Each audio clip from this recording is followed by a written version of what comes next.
এই যে পাহাড়ের সাইড দিয়ে বাঁশের ব্রিজ, আমরা হেঁটে হেঁটে যাচ্ছি এখন। ওখানে ওই চান করতেছে সুমন দা। আমরা তো করতে পারতাম, কিছুই নিয়ে আসিনি আমরা।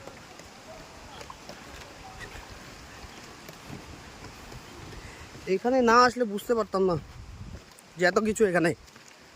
পাহাড়ের সাইড দিয়ে বাঁশের সিঁড়ি, ভাবা যায় সুমন দা?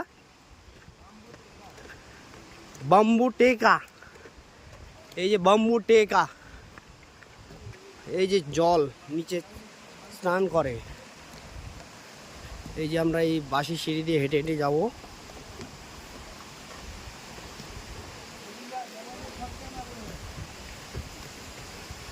মোবাইলেও সাবধান, নিজেও সাবধান থাকো, কারণ বাঁশের তো ভয় লাগে, বাঁশ ভেঙে নিচে চলে যাবো।